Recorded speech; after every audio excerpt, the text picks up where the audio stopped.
U.S. and China have agreed upon the framework for a trade deal just days before a meeting between Donald Trump and Xi Jinping.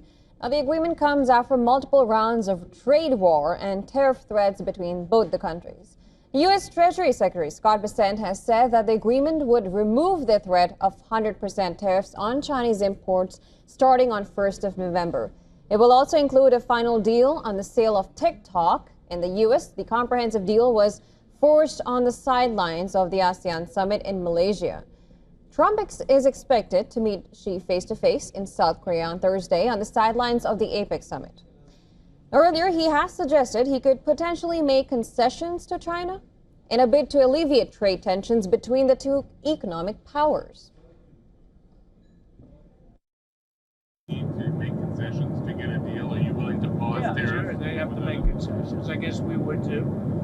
We're at a 157% tariff for them. I don't think that's sustainable for them, and they want to get that down, and we want certain things from them. I think it'll be very good. Now, Trump also wants China's help in dealing with Russia. The U.S. president also struck a conciliatory tone on any potential moves by Beijing on Taiwan. But while Trump is gearing up for a deal with China, his own allies continue to warn about the Chinese threat. Republican Senator Ted Cruz has said that China poses the single greatest geopolitical threat to the United States for the next 100 years. Speaking at the Heritage Foundation, Cruz said that the Chinese are engaged in a 1,000-year war against the United States, and their objective is complete and total global dominance. He warned that U.S. is slow to realize the threat. Now, Cruz is not the only one making such assessments. Former National Security Advisor and retired General Tim Ho has warned that China is hacking America's critical infrastructure. He told CBS News on 60 Minutes program that China is targeting not just the U.S. military and industry, but also Americans in their homes. General Ho has said that Chinese hacking targeted basic infrastructure, including water, electrical power infrastructure, and transportation. He admitted that in many cases they are vulnerable. The U.S. intelligence reports have also underlined how the growing Chinese threat. But China has also remained the second biggest economy in the world. And despite Trump's tough rhetoric on China, a potential trade war would harm the U.S. as well. For now, it seems Trump has softened his stance and averted a full-blown war. But it still remains to be seen what is the extent of the concessions he had made.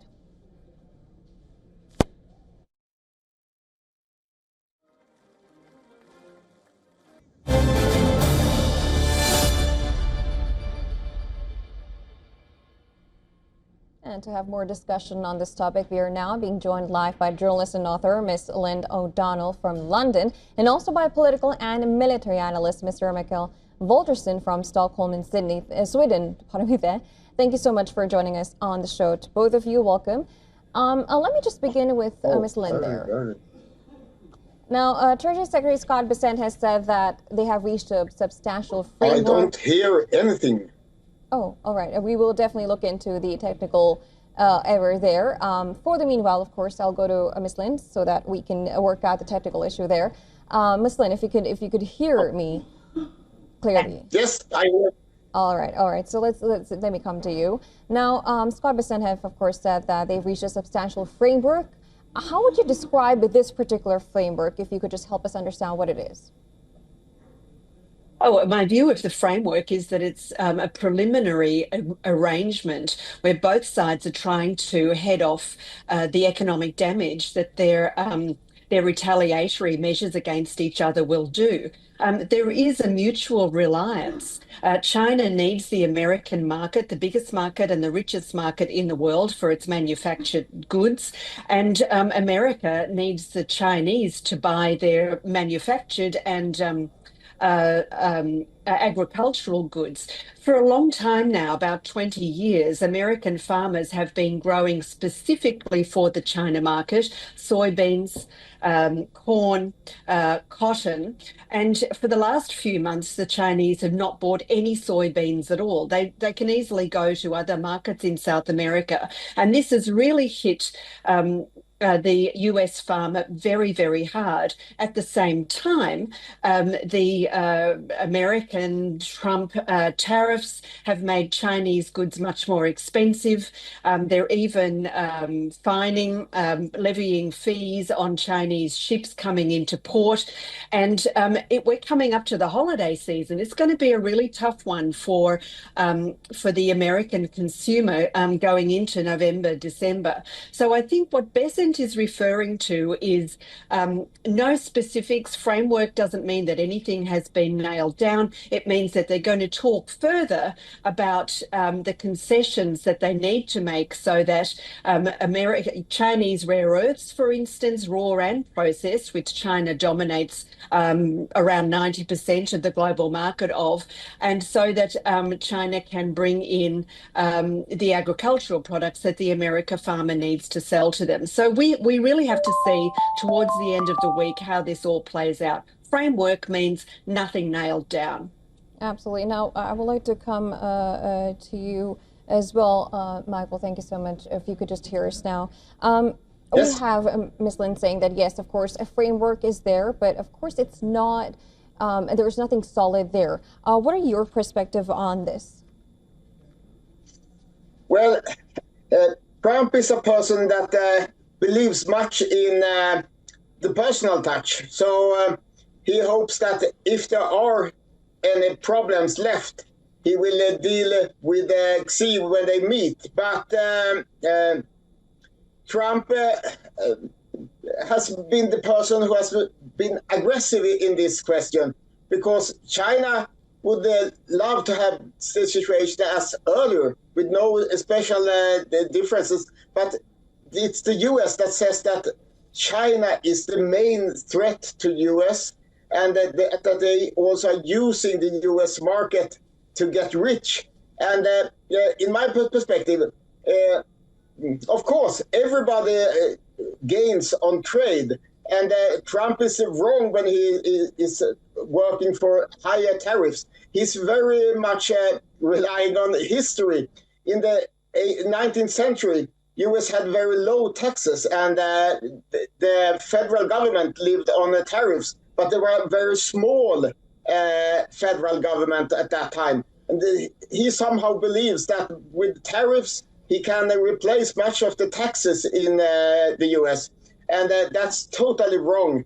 And he also wants to use the US strong position to threaten other countries to make positive deals for the US.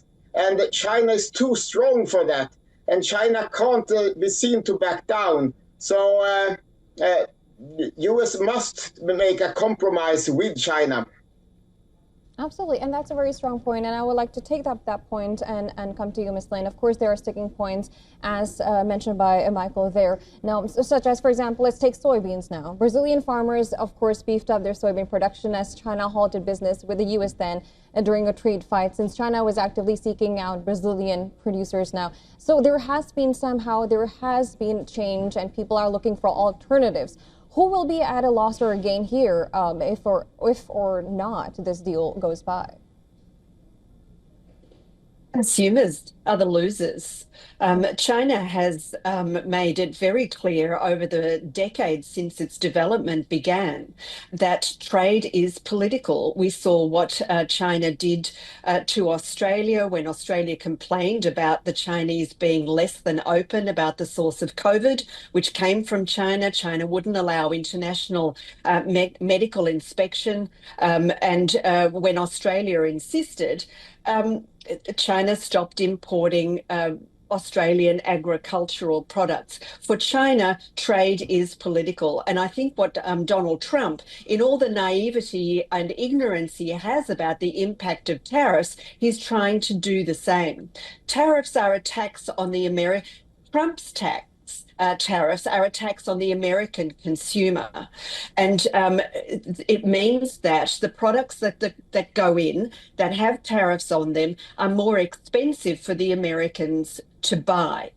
And then what he does is say, well, we're going to use the taxes that we're taking from imports and give them to American farmers. So it's a double tax. trying to make up for the damage that he's doing with the tariffs. It's just insane. Maybe one day soon somebody will whisper in his ear and say what a tariff really is. But this is not a man who knows the price of a pint of milk. So let's see how that goes. But for the Chinese, the slowdown in demand for manufactured goods is also going to be a blow. Neither economy can afford to lose the other. So they have to make concessions going into Thursday's meeting, and we have to see where that goes and who backs down. Is it even a back down? For both of them now, the biggest players in the global economy and whose moves affect everybody in the world, the concessions are necessary for their own economic well-being. Yeah, absolutely. And now, just to mention this, now Trump, of course, is he taking a soft stance or not? We'll have to judge on that. But I'll come to you, Michael, on that. Both the countries, of course, they're codependent. If we look at this, and we just heard Lynn say that, they have to agree on the deal going forward. But then you also have Trump's allies making statements such as Ted Cruz saying that they are there's 100-year wars and all of these statements coming in. How do you assess that coming in from Trump's own allies? Well, it's U.S. is used to be the biggest economy in the world, and after the fall of the Soviet Union, U.S. had a unipolar world where they can dictate everything, and they want to keep that situation as best as possible, at least. But it's like the British Empire. In the mid-19th century, they had about 50% of the world economy. And when the World War I started, it had about a sixth of the world economy. And the same has been for the US. They had about half of the world economy in 1945. And now it's down to about a sixth. So they can't be or have a unipolar world, because they are too weak economically. But it hasn't come into the minds of Americans, because they still believe that they can totally dominate the world. And especially Trump and some of his allies is in that school. So they don't realize that they must adjust to a new world.